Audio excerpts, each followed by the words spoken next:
की बेलरी, गुरु अमृत की खान, यह तन विष की बेलरी, गुरु अमृत की खान, शीश दियो जो गुरु मिले, तो भी सस्ता जान रे भैया, तो भी सस्ता जान।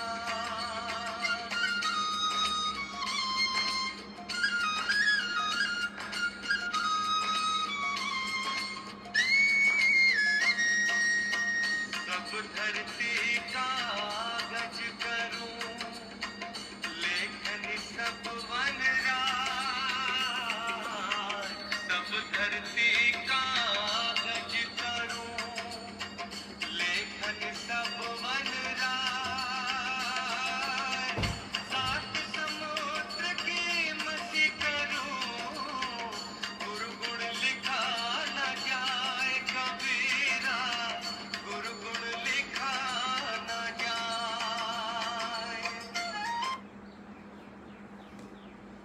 जय गुरु जी, शुक्राना गुरु जी, सबको बहुत नमस्ते, प्यार भरा नमस्ते। इनफैक्ट गुरु जी हर किसी को ऐसे करके ज़रूर वो करते थे, कोई उनको नमस्ते करता था नहीं करता था, गुरु जी के हाथ जो भी उनके आगे जाता था गुरु जी हमेशा ऐसे ऐसे करते थे। आपने बहुत सारी वीडियोस में भी देखा होगा। सो देखिए कि बहुत एक हम्बल हमारे बहुत एक हम्बल जैसे कहते हैं काइंड एक जेस्चर है कि जब हम लोग ऐसे नमस्कार करते हैं। और एक हमारी इंडिया की परंपरा भी रही है टू डू नमस्कार लाइक दिस। और आजकल वही है कि ऐसे ही रखिए आप, वजह शेक हैंड नहीं करना। सो बहुत शुक्राना गुरु जी का। ये जो कबीर बाणी मैंने चलाई थी अभी, ये गुरु जी के यहाँ बहुत चलती थी। और जब ये चलती है ना कबीर बाणी, तो मुझे ऐसा एहसास होता है जैसे गुरु जी साक्षात मेरे सामने बैठे हैं। और ये मैंने बहुत सुना है कबीर बाणी, गुरु जी के यहाँ बहुत सुना है। और संगत जी आप कबीर बाणी ज़रूर अपने जब भी शब्द कीर्तन होता है या जब भी कुछ है तो एक बार ज़रूर इसको लगाइए। मैंने बड़े मंदिर में बहुत सुना है इसको, अम्पायर जी ने बहुत सुना है, स्पेशली जब हम लोग लंगर कर रहे होते थे कई बार बहुत चलती थी ये। मतलब मेरे को जहाँ कबीर बाणी आ जाती है ना तो मुझे लगता है जैसे गुरु जी, मतलब मैं वही उस जगह एम्पायर स्टेट में पहुँच जाती हूँ, बड़े मंदिर में पहुँच जाती हूँ जब ये कबीर बाणी चलती है। आप ज़रूर सुनिए और देखिए, इसमें बहुत आंसर्स मिलेंगे आपको।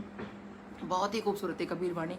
और जैसे पहला दोहा भी क्या है ना, कहा गया ना कि गुरु गोविंद दो खड़े काके लागू पाए, बलिहारी गुरु आपने जो गोविंद दियो मिलाए। सो संगत जी हमारे तो गुरु भी गोविंद हैं और गोविंद गुरु हैं, they are both are same, कोई डिफरेंस ही नहीं है। और बहुत शुक्राना गुरु जी कि जो आपने मुझे इस लायक समझा कि मुझे बुलाया, अपने पास मुझे बिठाया, मुझे अपने चरण छूने दिए, मुझसे बातें की। और इसमें देखिए एक और दोहा बड़ा प्यारा सा आता है, 3 दोहे मैंने इसमें चलाए।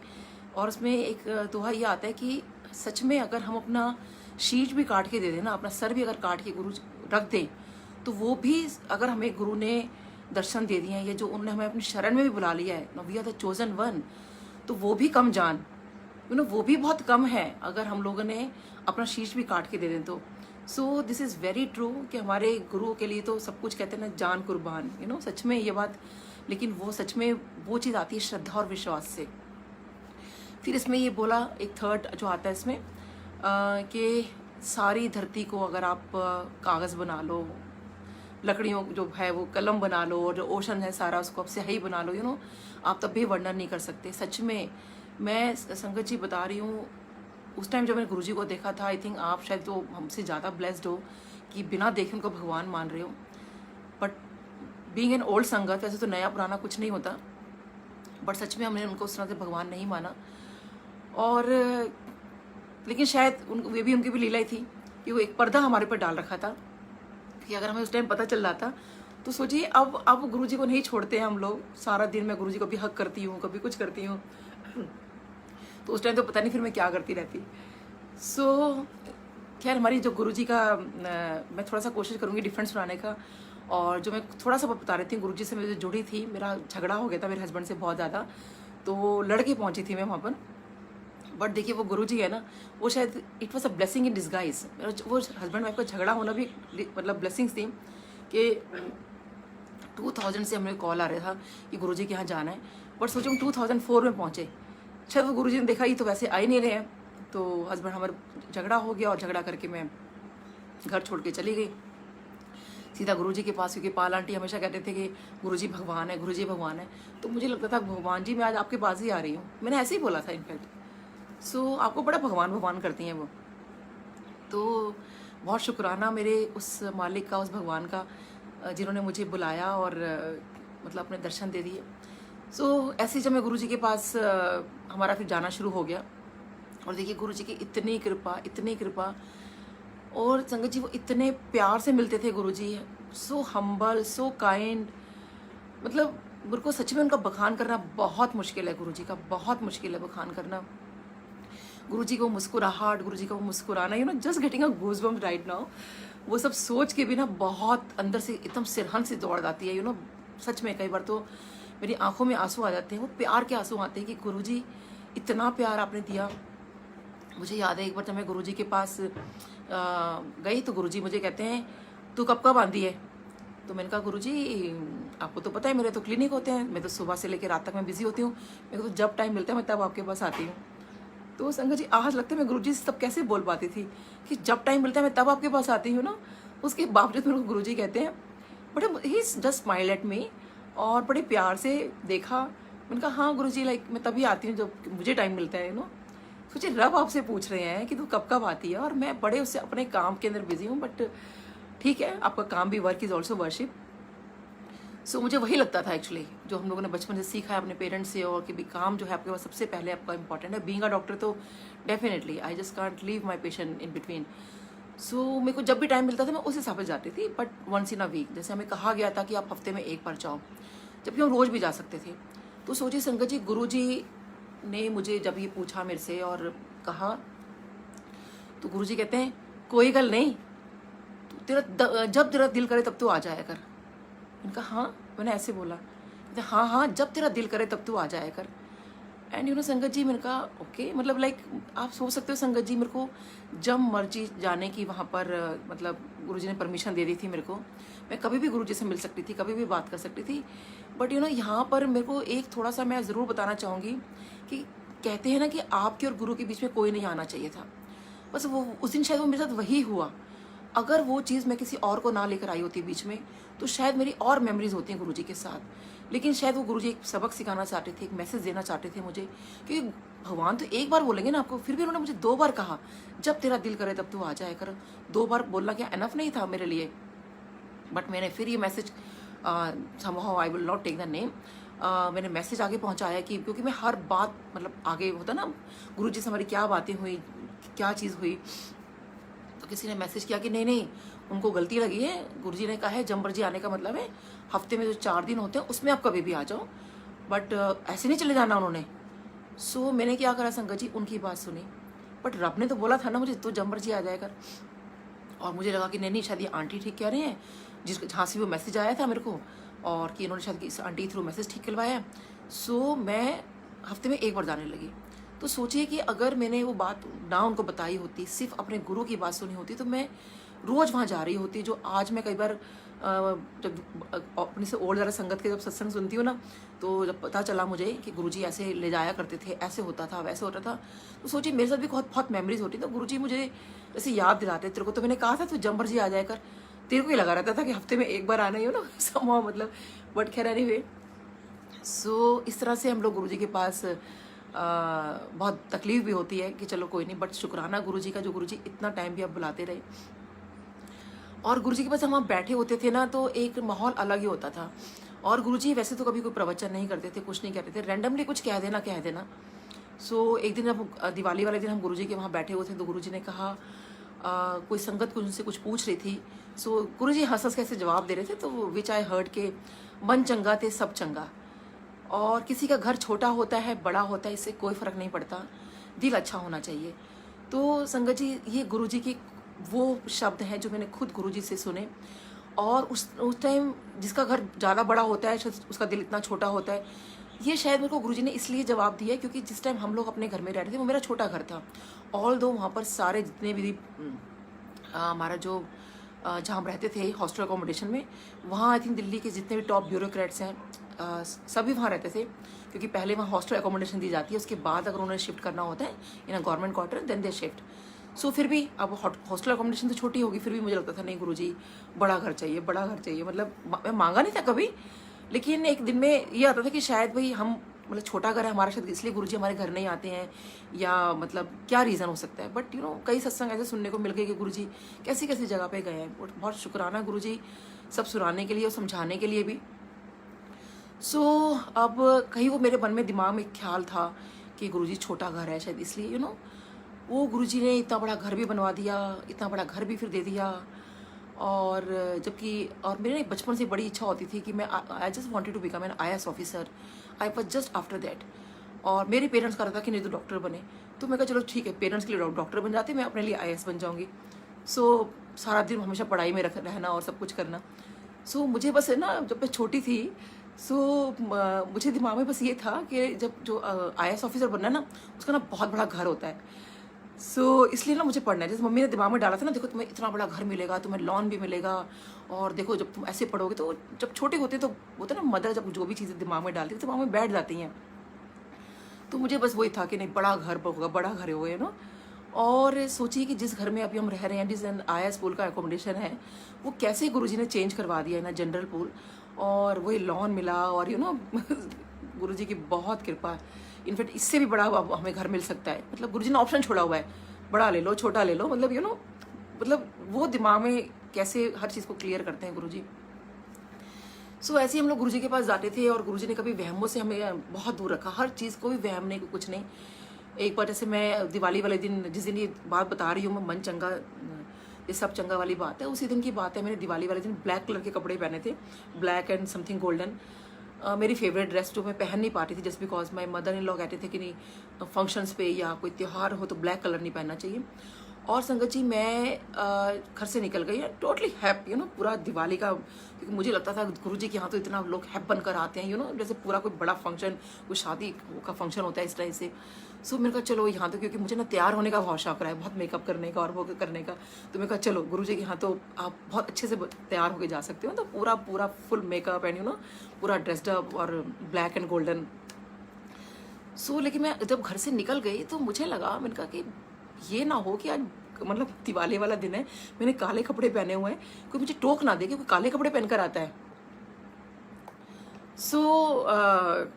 अब आप मानोगे संगत जी, और कि जब मैं वहाँ पहुँची मैं जस्ट देख रही हूँ कि कोई तो मेरा मैचिंग का मिल जाए, कोई तो मेरा मैचिंग का मिल जाए, बट कोई मेरा मैचिंग का नहीं मिला। और मुझे लगा बस अब मैं अंदर जाऊँगी और गुरुजी मुझे बोलेंगे क्या काले कपड़े पहनकर आ गई है, दिवाली वाले दिन कोई काले कपड़े पहनता है। और यू नो जैसे ही मैं अंदर गई, और मैं जैसे मेरी आदत थी जैसे ही एम्पायर शिप में अंदर जाना, तो फटाफट गुरुजी को ऐसे कि मतलब एक सेकंड मेरा वेस्ट ना हो कि मैं ऐसे झुक के मैं गुरुजी को आई यूज्ड टू सी। जैसे ही देखा तो आप मानोगे गुरुजी ने भी वो ब्लैक और गोल्डन कलर का पहना हुआ था, जैसा मेरा कॉम्बिनेशन था। और मैंने अभी जस्ट नोटिस किया कि ये कोई प्लान नहीं था, बट मेरे डॉक्टर ने कहा कि मम्मी दूसरे रूम में जाके ना आप सत्संग शेयर कर लेना, मैं पढ़ रही हूँ वहाँ पे। तो आज भी देखिए मैंने ब्लैक और समथिंग वैसे पहना है, और बाई चांस गुरुजी का भी वही चोला। और मैंने जस्ट अभी करते करते दिमाग में आ रहा था कि उस टाइम पहले मुझे लगा कि अरे तो बड़ा मैचिंग हो गया मेरा आज, यू नो। और बहुत शुक्राना गुरुजी का, और गुरुजी मुस्कुरा रहे हैं। इस तरह से देखो कैसे गुरुजी आपको हर बात का आंसर कर देते हैं और हर चीज़ करते हैं। और ऐसे ही हम गुरुजी के पास जब जाते थे तो छोटी छोटी बातों में गुरुजी बहुत हंसी मजाक करना, बहुत वो करना। एक दिन गुरुजी ने, जब मैं वहाँ गुरुजी का माथा टेक रही थी, तो गुरुजी मुझे कहते हैं मैंने ऐ नहीं समझ आता कि तुम सारे के सारे डॉक्टर्स अगर इतने आ जाओगे तो मरीजों का इलाज कौन करेगा। I just looked at it Guruji के हाँ। गुरुजी कहते हैं हाँ, जब तुम सारे के सारे डॉक्टर अगर इतने आ जाओगे तो मरीजों का इलाज कौन करेगा, यू नो, इसी तरह से उन्होंने बोला। और एक्चुअली उस दिन जितनी संगत वहाँ बैठी थी ऑलमोस्ट मैंने ऐसे देखा चारों तरफ, तो सब के सब ऐसे नीचे नज़र झुका के बैठे थे, क्योंकि ऑलमोस्ट उन सारे डॉक्टर्स थे। वहाँ पे ना, और देखो गुरुजी का बड़ा क्लियर मैसेज था कि अगर सारे डॉक्टर्स वहाँ पहुँचेंगे तो मरीजों का इलाज कौन करेगा। ये गुरुजी कैसे हमें रियलाइज़ करवाते हैं, ठीक है बात आई गई होगी इतने सालों में। यस आंटी, इट्स ट्रू, मतलब ये हुआ है मेरे साथ। सो मैंने जो था अभी जो पेंडेमिक के टाइम में, तो आई वाज जस्ट सिटिंग ऐसे, मैं जब ऐसे बैठी हुई थी तो मुझे लगा कि यार पेंडेमिक का शुरू हो गया है, क्लिनिक बंद हो गया है, कैसे करें हम लोग आपस में, लाइक कैसे होगा, मतलब क्लिनिक बंद है, किसी को काम करने की आदत हो तो कैसे बैठ सकते हैं ना, स्पेशली पेशेंट, फ़ोन पे फ़ोन आ रहे हैं, आप कब खोलोगे, कैसे होगा। और मुझे बहुत बुरा लग रहा था। तो एकदम से वो गुरुजी वाला वो बात मेरे को याद आई कि अगर तुम सारे के सारे डॉक्टर ਇੱਥੇ आ जाओगे, यानी मेरा वो गुरुजी का शायद वो मतलब था कि तुम ऐसे के सारे अगर ऐसे ऐसे बैठ जाओगे तो मरीजों को इलाज कौन करेगा। Then I thought something, oh my God, that was the message that time to me from Guruji कि अगर तुम ऐसे के सारे बैठ जाओगे, सारे डॉक्टर्स बैठ गए हैं। Then I started the things doing, live sessions हो गया, जो भी गुरुजी ने मेरे से करवाया, जो भी मैं कर सकती थी कि नहीं खाली नहीं बैठना है, कुछ भी डालो, पोस्ट डालो, कुछ भी करो, लोगों को इसके बारे में बताओ, वो सब। क्योंकि शायद वो गुरुजी ने मुझे उस टाइम पर मुझे ये याद आया कि अरे गुरुजी तो पहले ही बोल गए खाली नहीं बैठना नहीं है तुम्हें, तो मरीजों का इलाज करना है ना, कैसे भी करो, ऑनलाइन करो, कुछ करो, but you have to do it. So ये गुरुजी के मैसेज थे और बहुत डीप मीनिंग हुआ करते थे उसमें। ऐसे ही गुरुजी जब एक बार और बैठे थे तो कहते ना इफ एंड बट्स बड़े रहते हैं हमारे। सो मेरे को लगता था गुरुजी को सब कुछ पता है मेरे बारे में क्या, और कि गुरुजी ने सारा तो पूछ लिया मेरे से, डे वन सब कुछ पूछ लिया था गुरुजी ने मेरे से, क्योंकि मैं बहुत बार सुना चुकी हूँ। तो आई जस्ट वांट कि सब थोड़ा डिफरेंट सुनाऊँ। सो मैं जब गुरुजी के पास जैसे मैंने माथा टेका, तो मैं जब माथा टेकती हुई सोचती जा रही हूँ, और मैं मैं सोच रही हूँ गुरुजी सारा तो पूछ लिया आपने। इट वॉज इन माई मतलब हार्ट कि मैं बोल नहीं रही हूँ गुरुजी से, मन में सोच रही हूँ सब। और जैसे मैंने गुरुजी का माथा टेका, गुरुजी कहते हैं तो फिर और दस, तू मौलाना दास से है। मैंने कहा हाँ जी गुरुजी। कहते हैं मतलब ऐसे करके ना, and he just smile at me. संगत जी मौलाना आज़ाद मेडिकल कॉलेज मेरे कॉलेज का नाम है। अब ये तो मैंने कभी बताया नहीं, और देखिए दुनिया में कितने कॉलेज में, तो कहीं से ही पढ़ के आ सकती थी, कुछ भी था, बट कॉलेज का नाम बता देना, क्योंकि मैं मन में मेरे यही सवाल था कि आप गुरुजी ने सब कुछ तो पूछ ली, आप कभी ऐसा मेरे बारे में कुछ नहीं बताया जो मैंने कभी ना बताया उनको, बट कॉलेज का नाम तो आप खुद सोच ली थी, मतलब बताने का तो मतलब ही नहीं था। खैर एनीवे, सो ऐसे गुरुजी ने आपको हर पल आंसर करते थे। ऐसे ही मुझे एक और गुरुजी से बड़ा अच्छा क्लियर मैसेज मिला, बाद में सब समझ में आता है, कि जब मैं अपनी फ्रेंड को लेकर गई थी, तो उसने कहा कि नीलम मेरे इंट्रोडक्शन करा देना गुरुजी से। तो उसको मैंने कहा भी था यार गुरुजी क्या कि इंट्रोडक्शन कराने का तो कोई मतलब नहीं है, बट ठीक है आई जस्ट ट्राई। कहते नहीं तू मेरा बोल देना। सो जैसे ही उसने माथा टेका, खैर उस टाइम तो वो गुस्से में बाहर, मतलब उस टाइम तो थोड़ा उसकी बात नहीं हुई, वो आई थिंक कभी वो शेयर करेगी अपना सत्संग। सो उसको अच्छा नहीं लगा जाके, और उसने मुझे बाहर जाके बोला कि नीलम मुझे यहाँ के बिल्कुल अच्छा नहीं लगा, मैं कभी नहीं आऊँगी यहाँ पर। सो मुझे बहुत बुरा लगा जब उसने ऐसे बोला, तो बट अब कुछ कर नहीं सकते, क्योंकि आप किसी को लेकर आए हो, उसको अगर पसंद नहीं आ रहा है तो I just can't do anything. So but I think 1 minute भी नहीं हुआ होगा, शी जस्ट टर्न बैक। कहती है तू एक बार और गुरुजी से मुझे एक बार अंदर चल। मैं कहा नहीं, ये माथा टेकने के बाद, आगे लेने के बाद अंदर नहीं जाते हैं, तो I will not go inside. तो शी सेट के नहीं मुझे जाना है, एक बार मुझे ले चल और तू गुरुजी को बताना मेरे बारे में। सो संगत जी मैं बहुत डरते डरते अंदर गई, क्योंकि देखिए आगे लेने के बाद अंदर ऐसे नहीं जाना अलाउड होता था, बट मेरी फ्रेंड को इतना को टेम्पटेशन हुई, कहाँ तो इसमें उसने बड़ा क्लियर बोल दिया था, she is very straight forward कि मैं नहीं जाऊँ, मुझे अच्छा नहीं लगा यहाँ आकर, मैं दोबारा कभी नहीं आऊँगी। बट सडनली 1 मिनट के अंदर पता नहीं गुरुजी ने क्या किया, और जैसे हम लोग अंदर गए, उसने जैसे माथा टेका, और I was just about to say कि गुरुजी ऐसे करके बस बोलने ही वाली थी, गुरुजी कहते हैं चल जा, बढ़िया डॉक्टर ने की वकील। So that was a clear message कि तो उसको और मेरे को लगा कि अभी तो मैंने बताया नहीं कि शी इज़ अ डॉक्टर नहीं, गुरुजी को कैसे पता कि एक डॉक्टर नहीं है।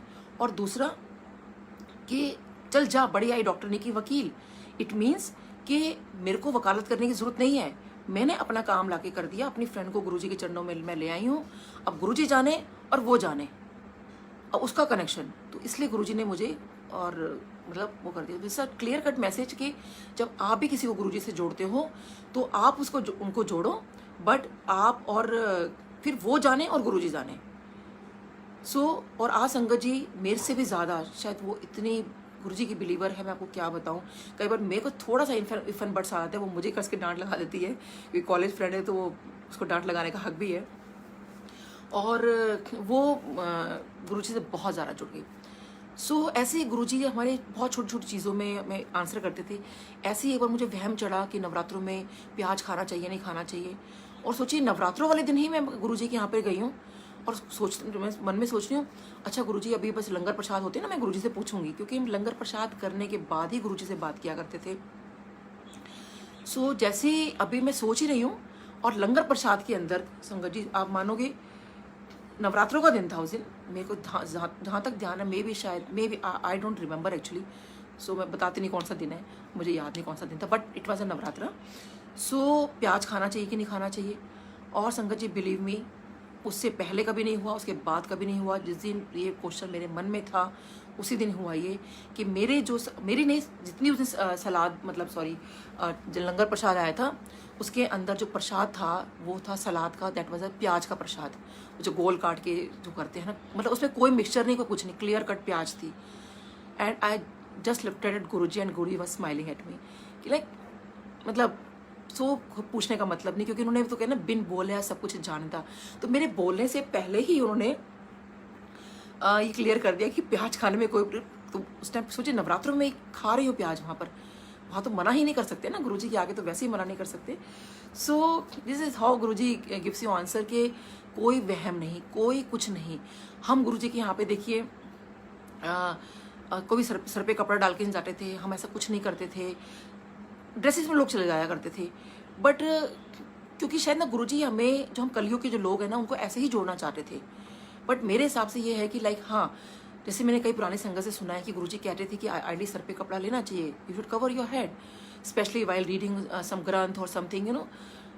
बचपन में मैंने अपनी मम्मी से ही सुना था, तो मुझे लगता है कि नहीं, एक अगर हमारा एक किसी भी चीज़ का प्रोटोकॉल है वो फॉलो करते हैं तो आई थिंक इसमें कोई बुराई नहीं है। बट ठीक है, गुरुजी ने कभी इन सब चीज़ों के लिए वो नहीं कहा। एक किसी ने मुझे बीच में किसी ने पूछा अमृत वेले का, देखिए जब वही वाली बात है कि जब भगवान का आप नाम सिमरन करते हो ना वही अमृत वेला है।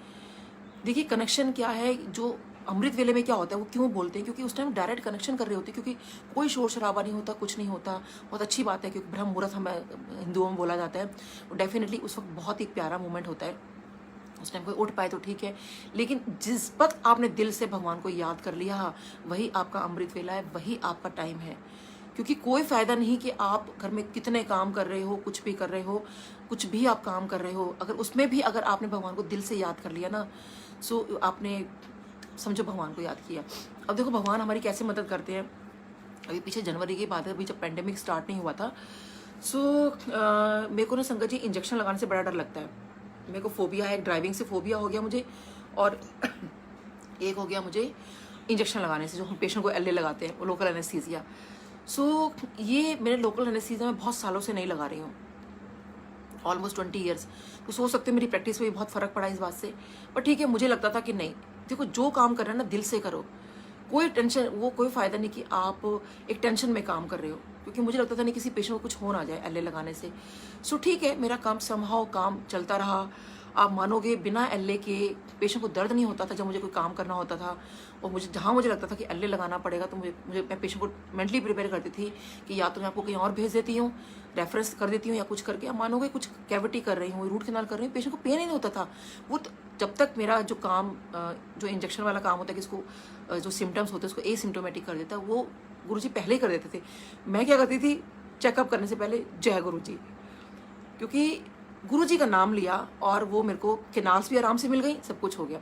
अब संगत जी क्या हुआ कि मेरे को अभी इन 2020 जनवरी की बात है, पेंडेमिक से पहले की बात है, मेरे एक पेशेंट है, उनको बहुत पेन हुआ, बड़ा सीवियर पेन। अब दांत का आपको पता ही, सबको बहुत पेन होता है। जब उनको इतना सीवियर पेन हुआ तो उनको मैंने एंटीबायोटिक लिख दी। तो अब नॉर्मली एंटीबायोटिक से आराम आ जाता है, बट एंटीबायोटिक से उनको आराम नहीं आया। उनका ओपीजी कराना था, ओपीजी हुआ, उसके बाद उनको बहुत पेन, उनका फ़ोन आता है, डॉक्टर साहब पेन में रिलीफ नहीं आ रहा है, सो प्लीज़ कुछ करो। और वो जो मेरे पेशेंट हैं दे आर मुस्लिम पेशेंट, और संगत जी वो जो उनके हस्बैंड हैं they are something, you know, कुछ बड़े हैं एक्चुअली अपने मुस्लिम उसके अंदर। सो मैं उनका नाम नहीं बताऊंगी, सो काफ़ी उनका नाम है एक्चुअली। और उन्होंने मुझे कहा कि, और बहुत सालों से मेरे पास आ रहे हैं, सो उनका जब वो आए तो आते के साथ ना उन्होंने बोला कि उनको उस दिन उनकी अपॉइंटमेंट नहीं थी।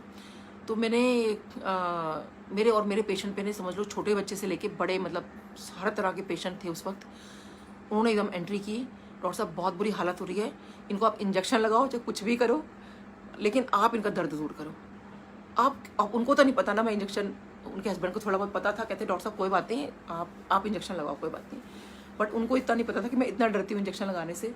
अब मैंने अंदर बोला, मैंने कहा गुरुजी, अच्छा इंजेक्शन लगाने के लिए ना मेरे को क्या होता था कि अगर मुझे किसी पेशेंट को इंजेक्शन देना भी है ना, सो उसमें ये होता था कि मैं अपने हस्बैंड को बुलाती थी या किसी डॉक्टर को ऑन कॉल रखा, सारी इमरजेंसी दवाइयाँ रखी, तब किसी को एक आध किसी पेशेंट को लगाया होगा। वो भी कोई एक हमारे IPS ऑफिसर थे, तो वो कहीं जा नहीं रहे थे, कहते नहीं मैडम आप ही लगाओ, कुछ नहीं होता मेरे को। सो कुछ एक आध पेशेंट में सिर्फ मैंने लगाया, वो भी उनकी पूरी कंसर्न लेके, पूरा उनको बता के कि मुझे डर लगता है, मैं फिर भी लगा रही हूँ, यू नो। बट वो क्योंकि एक ट्रस्ट होता है किसी को कि नहीं जो भी आप लगाओगे हमें पता है आप ठीक करोगे। वो गुरु महाराज की कृपा कि कभी किसी पेशेंट को कुछ हुआ नहीं। आप संगत जी, जब ये हुआ ना 2020 वाला जो मैं बता रही हूँ आपको जनवरी में, सो अब इतने सारे पेशेंट बैठे हैं, मैं हस्बैंड को फ़ोन भी नहीं कर सकती क्योंकि बाकी 2 जो केस मैंने किए वो तो हस्बैंड को साथ में खड़ा रखा था, क्योंकि उन्होंने इमरजेंसी में बहुत साल काम किया, तो उनको हैंडल करना आता है, कोई इमरजेंसी हो जाए तो। सो एक मोरल दिमाग में रहता है ना, बैक ऑफ द माइंड कि नहीं चलो हस्बैंड खड़े हैं तो संभाल लेंगे सब कुछ। अब मैं कॉल करके हस्बैंड को ये तो नहीं बोल सकती ना, पेशेंट को एलए लगा रही हूँ, मेरे को बहुत डर लग रहा है, तो अब मैं क्या करूँ। सो और हस्बैंड को ऑब्वियसली सफदरजंग हॉस्पिटल से आने में भी कम से कम 20 मिनट्स तो लगेंगे, और इतना वक्त नहीं था क्योंकि पेशेंट के बहुत पेन हो रहा था। अब संगत जी सोचिए मेरी क्या हालत थी, मतलब वो पेशेंट को जो तकलीफ हो रही थी अंदर उनके दांत की, उससे ज़्यादा जो मेरे को तकलीफ हो रही थी। एक तो मेरा पेशेंट दर्द में है, एक तो मेरे को ये तकलीफ, दूसरा कि वो मेरे से ट्रीटमेंट मांग रहा है और मैं उसको वो दे नहीं पा रही हूँ जो मुझे देना चाहिए। और सोचिए कि वो उनके लिए इमरजेंसी ड्रग थी, इंजेक्शन लगाते मुझे पता था उनको आराम आ जाएगा। अब मेरी इमरजेंसी ड्रग्स, मैंने कहा गुरुजी इनकी डॉक्टर तो मैं हूँ, मेरे डॉक्टर आप हो, अब मुझे ना इमरजेंसी में करना पड़ रहा है, सो प्लीज़ मेरे को इमरजेंसी में कुछ करो ताकि मैं पेशेंट को इंजेक्शन लगा सकूँ। और मैंने जहाँ मेरी डेंटल चेयर है उसके सामने गुरुजी का स्वरूप लगा रखा है थोड़ा साइड में। सो गुरुजी ऐसे देखते रहते हैं, उसमें से ऐसे बड़ा स्टाइल से उनकी फोटोग्राफी ऐसे देख रहे हो सारे काम मेरे। सो बस वही दिमाग में, मैंने कहा गुरुजी ये बस आपका जो इमरजेंसी ड्रग है ना दैट इज़ योर मंत्र जाप, तो बस मैं मंत्र जाप शुरू कर रही हूँ, मैं अपनी इमरजेंसी ड्रग ले रही हूँ और पेशेंट को दे रही हूँ, और अब आप देख लेना। तो संगत जी उनका जो देखिए कहते हैं ना इमरजेंसी ड्रग है यानी मंत्र जाप जो है कंटिन्यूस मैंने वो किया, जय गुरु जी जय गुरु जी जय गुरु जी में 3 बार बोलती गई, क्योंकि एक बार मुझे गुरु जी ने ड्रीम में कहा था कि जब भी तो कभी किसी प्रॉब्लम में हो ना तो 3 बार बोलना है जय गुरु जी जय गुरु जी जय Guru ji. This very clear dream to me of our Guru ji महाराज। सो मैं वो मंत्र जाप करती रही और पेशेंट को 1 ड्रॉप लगाई, मैंने सोची कितना डर रही थी मैं, 1 ड्रॉप लगाई और पेशेंट को आप ठीक हो ना, मतलब पेशेंट को इतने पसीने नहीं छूट रहे थे जितने मुझे छूट रहे थे। सोचिए जनवरी के अंदर महीने में इतनी सर्दी होती है इंडिया में और मेरे पसीने छूट रहे थे। फिर मैंने 1 ड्रॉप और दी, फिर 1 ड्रॉप करके, और वो पेशेंट को आराम नहीं आ रहा था क्योंकि ऑब्वियसली थोड़ा सा ज़्यादा देना था ना उनको, क्योंकि जब दर्द होता है तो जब इन्फेक्शन होता है पस होती है तो एलए भी आपको आराम नहीं देता, बट थोड़ा सा अगर ज़्यादा दे दोगे तो डेफिनेटली उनको आराम आ जाएगा। और मैं कह रही हूँ गुरुजी प्लीज़, मतलब इसकी पेशेंट की जो हालत है वो जो हो रही है सो हो रही है, बट मैं बता सकती हूँ संगत जी मेरी क्या हालत थी। सो एनीवे तो मेरे को पेशेंट को मैंने इंजेक्शन लगाया और 5 मिनट भी मतलब नहीं हुए होंगे और उनको आराम आ गया। And I just started the root canal, और रूट कैनाल जैसे स्टार्ट किया तो ऑब्वियसली पेशेंट को तो वैसे ही आराम आ जाना था। और आप मानोगे संगत जी बाहर इतना मेरा रश हो गया था, इतने पेशेंट बैठे थे, बट मुझे बस कुछ समझ नहीं था। हालांकि सबको पता था क्योंकि वो बहुत कई बार एकदम चिल्ला भी पड़ती थी दर्द के मारे, जैसे मैं टच करती थी उनका दांत और वो कुछ करके सबको पता था कुछ इमरजेंसी केस आ गया। सो खैर एनीवे बहुत शुक्राना गुरुजी का कि गुरुजी ने मतलब मैं उस दिन कर पाई ये काम और बड़ा कॉन्फिडेंस दिया मुझे। यू नो हस्बैंड साथ में नहीं है, किसी को मैं कॉल नहीं कर पाई हूँ, लाइक गुरुजी ने कहा कि तू लगा, लाइक यू नो। और ऐसी किसी में सत्संग कहीं शेयर कर रही थी तो अरुण अग्रवाल अंकल हैं, तो वो कहते हैं कि आंटी बस आज से आप शुरू हो जाओ लगाने के लिए। पर खैर एनीवे वो जब गुरुजी महाराज जानते हैं कब किसको क्या है, और मैं मतलब कुछ भी नहीं हूँ सच में, बट हाँ उनके इस मंत्र जाप में संगत जी मेरा ये बताने का जो सत्संग सुनाने का था, क्योंकि मैं डर इसलिए भी रही थी क्योंकि देखिए वो बीइंग मुस्लिम है, कहीं कुछ पेशेंट को हो जाता है डर लगता है ना, और फिर वो है भी बहुत बड़े मतलब जैसे मैं बताया उनके, तो कहीं कुछ गड़बड़ ना हो जाए कि भाई खैर एनीवे बस वो गुरुजी जब होते हैं ना वो कभी कुछ गड़बड़ नहीं होने देते।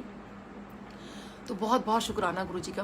और ऐसे ही संगत जी सच में जब आप लोग सुनते होंगे ना कितनी ये चीज़ें कि आपने कितने सत्संग सुने होंगे कि हम किसी डॉक्टर के पास गए, ज़्यादातर सत्संग देखिए ये होते हैं, उसको ये बीमारी हुई, उसको ऐसा हुआ, फिर वहाँ पे ऐसा हुआ, उस डॉक्टर ने कहा ऐसा हुआ, फिर वो रिपोर्ट नॉर्मल आ गई, फिर वो डॉक्टर ने जब ऐसे ऑपरेशन किए, तो आप कितने सत्संग सुनते होंगे डॉक्टर्स के, बट वो जो डॉक्टर वाला जो लेवल है, डॉक्टर्स की कैसे मदद करते हैं, वो मैं मतलब मेरे साथ ही चीज़ें हुई हैं, क्योंकि जब डॉक्टर्स को मदद करने आते हैं तो सच में वो उन्हीं का ही हाथ होता है।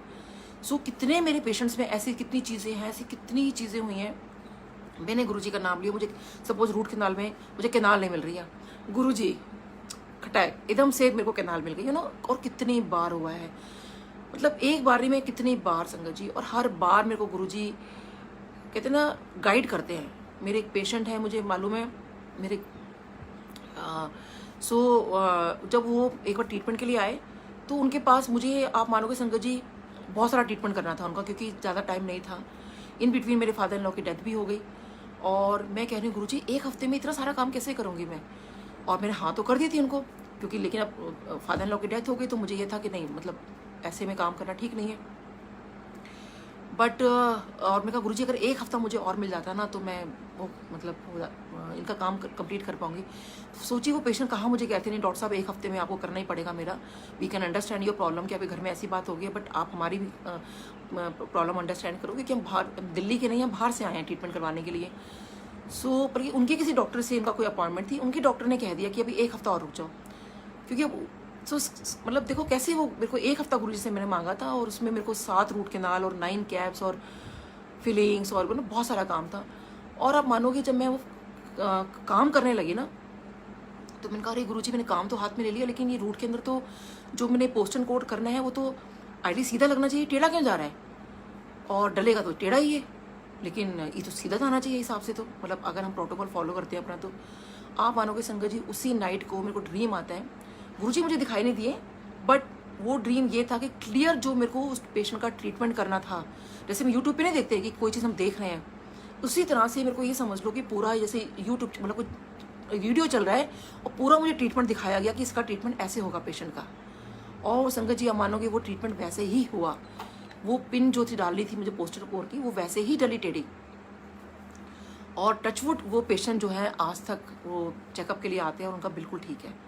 और जब उनको मैंने जब बताया, और तो कहते हैं कि डॉक्टर साहब ये तो डिवाइन ट्रीटमेंट हो गया। और सच में संगत जी हम डॉक्टर्स की भी गुरुजी बहुत बहुत मदद करते हैं, हर पल करते हैं, हर पेशेंट के अंदर करते हैं। ऐसे मेरे एक नहीं, ऐसे कितने अनगिनत सत्संग हैं, अगर मैं सुनाने बैठी तो आई थिंक सारा टाइम उसी में निकल जाएगा। मतलब जरा मैंने हर तरह से, मतलब वो कहते हैं ना हर डॉक्टर को मदद कर रहे होते हैं, तो वो डॉक्टर के साथ उस पेशेंट की भी, आप चाहे उनके अपने डॉक्टर हो, उनके संगत के, या कोई पेशेंट हो या कुछ भी हो, तो वो डेफिनेटली वो आपकी हर तरह से मदद करते हैं।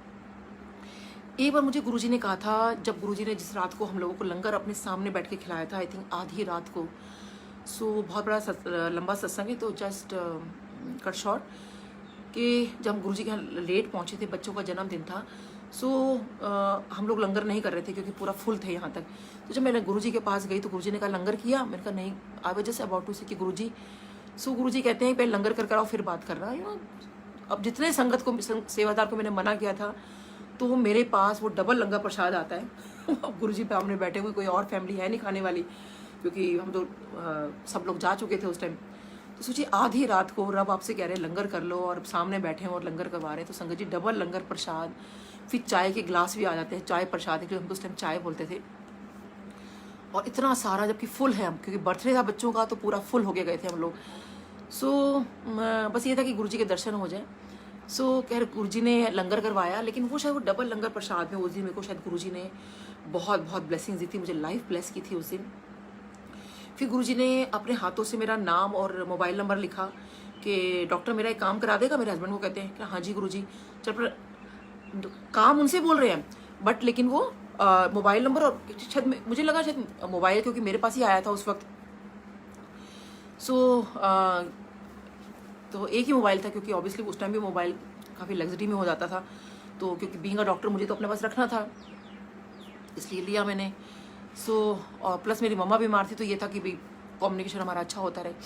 सो गुरुजी लगा शायद मेरे पास मोबाइल है इसलिए गुरुजी ने कह दिया होगा, बट अगर आप सोचो तो गुरुजी मेरा मोबाइल नंबर लिख रहे हैं, लेकिन नाम मेरा क्यों लिख रहे हैं? मतलब क्योंकि वो जब नाम लिख दिया था, तो जब मेरे को प्रॉब्लम हुई 2010 में, जो डेंगू टाइप का हुआ, और डॉक्टर्स ने कह दिया था कि आपके पास सिर्फ 10-15 मिनट है। नॉट मुझे बोला था, मेरे हस्बैंड को बोला था कि आपकी वाइफ के पास सिर्फ 10-15 मिनट है। तो सोचिए संगत जी कैसे वहाँ डॉक्टर आते हैं और कहते हैं कि अरे आप तो गुरुजी के पास जाते हो ना। तो हस्बैंड ने कहा हाँ सर जाते तो हैं, कहते अपनी वाइफ से मिलवाओ। वो अंदर आते हैं और मुझे कहते हैं आप बिल्कुल ठीक हो? मैंने कहा हाँ सर मैं बिल्कुल ठीक हूँ। कहते बोलो जय गुरु जी। मैंने बोला जय गुरु जी। कहते आप हो गए बिल्कुल ठीक। तो संगत जी उस जय गुरु जी बोलने में कितनी ताकत थी कि मैं आप लोगों के सामने सत्संग शेयर कर पा रही हूँ। बट वो अगर रिकॉल करो तो वो जो मेरे को लाइफ थी उस टाइम, जो खाली जबकि 10-15 मिनट थे, डॉक्टर्स ने हैंड्स अप कर लिए थे, जबकि सबको पता है कि डेंगू का कोई इलाज नहीं है। तो वो जो गुरुजी ने उस दिन डबल लंगर प्रसाद कराया था, वो शायद वही मेरी लाइफ ब्लेस की थी। क्योंकि जब उसके बाद जो मुझे ड्रीम आता है, जब यमराज मेरे पीछे पड़े हुए हैं और यमराज से मैं भाग रही हूँ और एक अंकल को मेरी मम्मी का घर किराए पे देना है, तो उनको मैं कह रही हूँ अंकल प्लीज़ मेरा नाम और मोबाइल नंबर आप लिख लो, मैं आपसे बाद में बात करती हूँ। जैसे मैं ये बात उनको बोलती हूँ then I just recall I that thing कि अरे ये बार गुरुजी ने मेरा नाम और मोबाइल नंबर अपने हाथों से लिखा था। और ये जो यमराज जी हैं वो ये बात को सुन लेते हैं और वो कहते हैं गुरुजी ने लिखा था। और फिर एकदम से कहते हैं अरे इस गुरुजी ने तो मेरे सारे आंकड़े बिगाड़ के रख दिए। और मैं उनकी जब दोबारा देखती हूँ उनकी तरफ तो वो कहते हैं ऐसे करके ना, यमराज जी कह रहे हैं इस गुरुजी ने तो मेरे सारे आंकड़े बिगाड़ के रख दिए। तो सोचिए संगत जी, वो एक आंकड़ा नहीं बोला, उन्होंने आंकड़े बोले। तो आप सोच सकते हो कि एक नहीं गुरुजी ने कितने ही ऐसे मतलब यमराज को वापस किया, यमदूतों को वापस किया। और ये लाइट ऑफ डिविनिटी में ऐसे कितने सत्संग हैं, ऐसे कितने लोगों के मैंने सत्संग सुनी है कि सच में।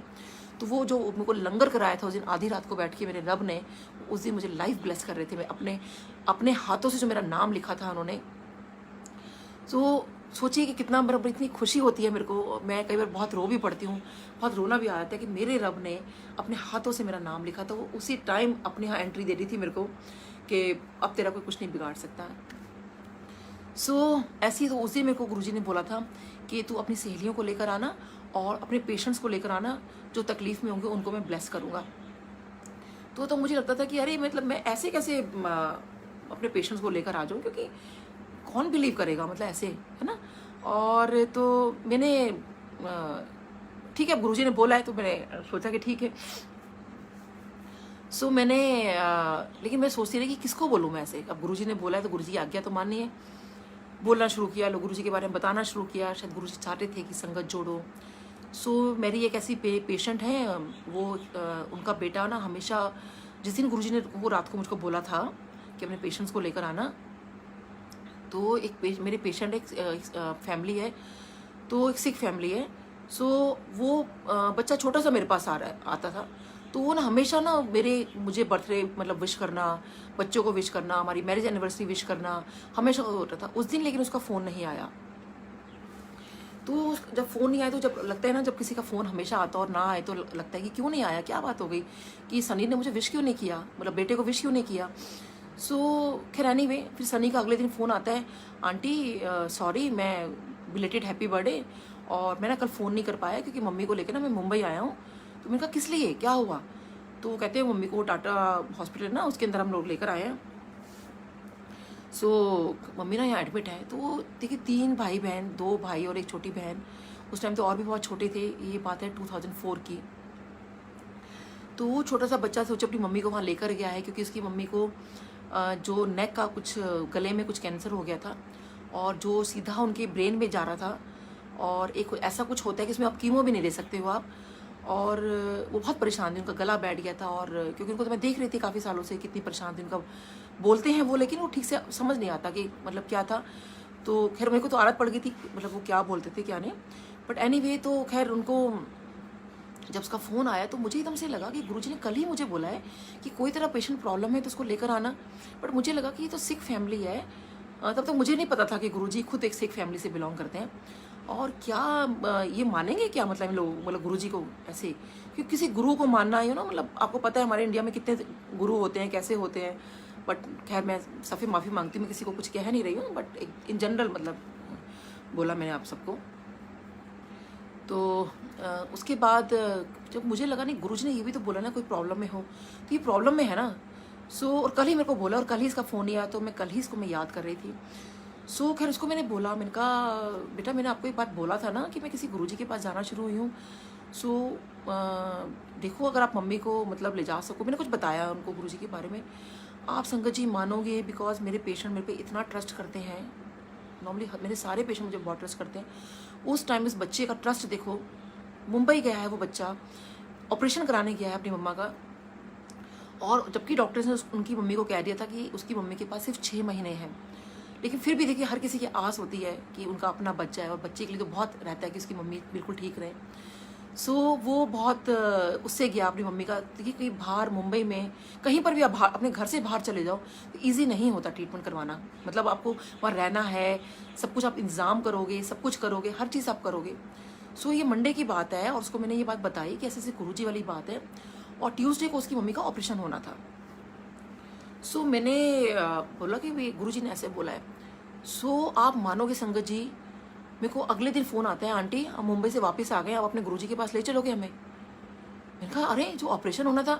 कहते नहीं आपने बोला था ना, तो आप और अंकल को तो हमें पूरा ट्रस्ट है, और क्योंकि आपने बोला है तो हमें लगा आंटी कह रही हैं तो कुछ ना कुछ तो बात जरूर होगी गुरुजी में। अब कैन यू इमेजिन संगत जी, मतलब उस बच्चे का फेथ मेरे पे देखो आप। पहले तो उनको भी गुरुजी के बारे में इतना नहीं पता। उस बच्चे का फेथ है कि आंटी अगर ये बात कह रही है, उनकी डॉक्टर अगर उनको ये बात कह रही है कि वो कहीं ले जाके उनकी मम्मी ठीक हो सकती हैं, तो सोचिए। मैंने कहा गुरुजी उस बच्चे को मेरे पे इतना फेथ है और मुझे आपके ऊपर फेथ है, ठीक है, और उसी फेथ से ना मैं अब इनको लेकर आ रही हूँ आपके पास। आई थिंक उस वीक तो शायद वो नहीं जा पाए, मुझे शायद याद नहीं, जो भी था, जो भी आई थिंक वो थर्सडे था, उसके नेक्स्ट थर्सडे वो तो नहीं, उसका छोटा भाई फिर वो आए और उनकी मम्मी को, क्योंकि गुरुजी ने मुझे ही बोला था पेशेंट्स को लेकर आना। सो मैं उनको लेकर गई। तो बस मैं अभी वेट कर रही हूँ कि लंगर के बाद कि गुरुजी से इंट्रोडक्शन करा दूँगी। गुरुजी आपने बोला था ना कि पेशेंट्स को लेकर आना, तो पेशेंट्स को मैं ले आई हूँ। सो बट इससे पहले मतलब मैं कुछ गुरुजी को बोलूँ, कुछ भी बोलूँ, अब बेटा कहीं और बैठा था, मदर कहीं और बैठी थी, क्योंकि वहाँ पे कहीं किसी को बैठने को मिल जाता था, ऐसे हुआ उनका। तो मैं सोच रही हूँ, मौका ढूंढ रही थी मैं कि गुरुजी से मैं बात करूँ। इतनी देर में ही गुरुजी ने बेटे को वहाँ से बुलाया और मदर को उधर से बुलाया, जहाँ से माँ बेटे बैठे हुए थे। और उन लोगों को उस टाइम ये लगा कि शायद आंटी ने बता दिया होगा कि वो मतलब माँ बेटे हैं दोनों, लेकिन मैं तो कुछ बताया नहीं था। और मुझे लगा कि मतलब गुरुजी ने एकदम दोनों को कैसे बुला लिया। तो मुझे लगा शायद गुरुजी ने देख लिया होगा मेरे साथ आते हुए। सो अपने आप बड़ा लगाते हैं ना हम लोग, लेकिन गुरुजी को तो सब पता होता है। तो वो गुरुजी के पास गए और उन्होंने जो भी उनका, गुरुजी ने बोला हाँ जी दसो। तो गुरुजी उन्होंने बताया, गुरुजी ऐसे जो भी उनकी प्रॉब्लम थी गुरुजी ने उन्होंने गुरुजी को बताया। गुरुजी ने कहा जा कल्याण हो गया, जा कल्याण किया।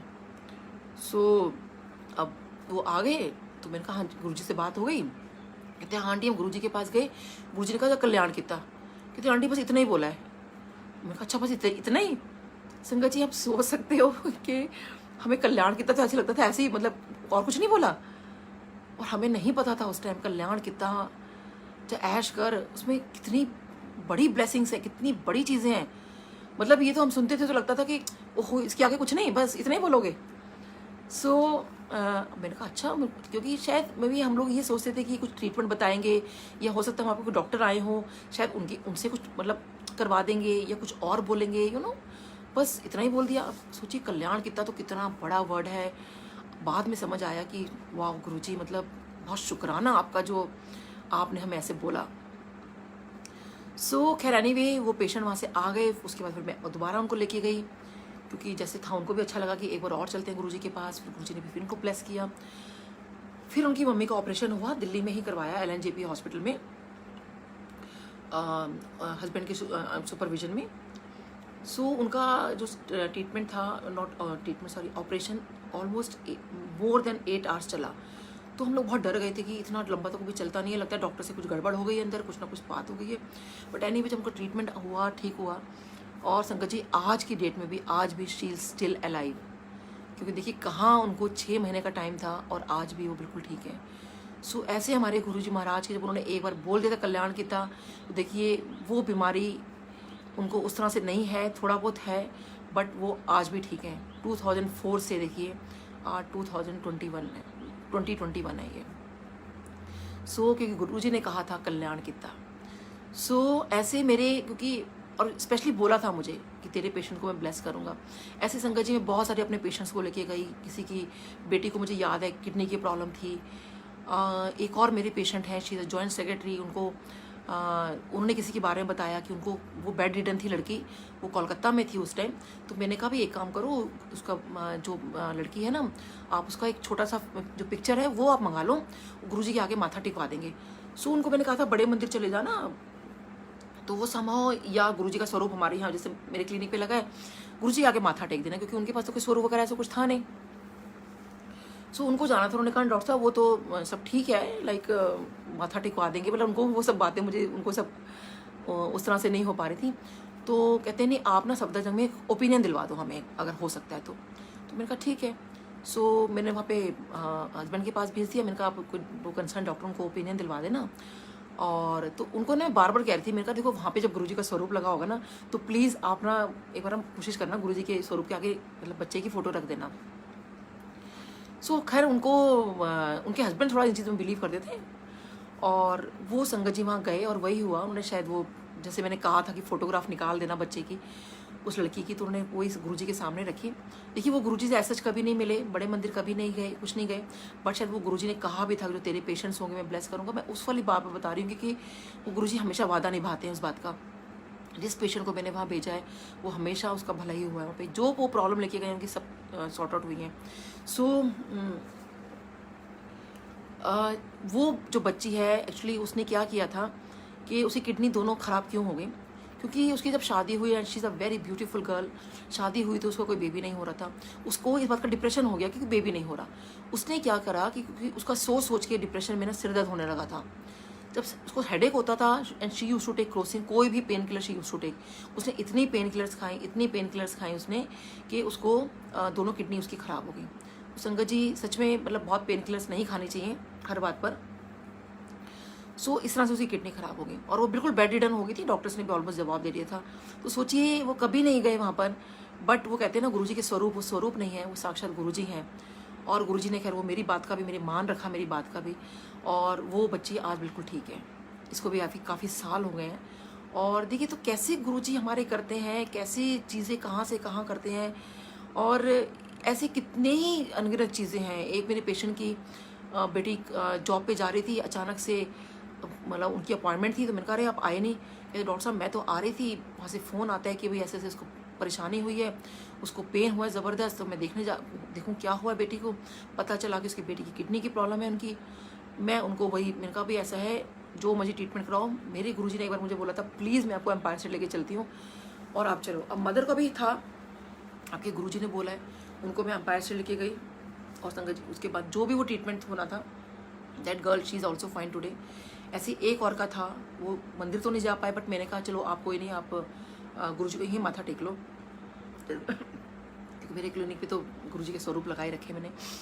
सो ऐसे संगत जी कितने ही मतलब मैं आपको ऐसे सत्संग है, ऐसे मैं आपको बताती हूँ कि ऐसे मेरे हस्बैंड के हॉस्पिटल में कोई आया, उसका बेटे को नेवी मर्चेंट के अंदर एडमिशन लेना था। सो अब वो बहुत कोई जो ये होते हैं ना ऑर्डरली वगैरह होते हैं उनका बेटा, तो सोचिए उनके लिए एक मर्चेंट नेवी के अंदर आना, तो बच्चे ने कितनी मेहनत की होगी।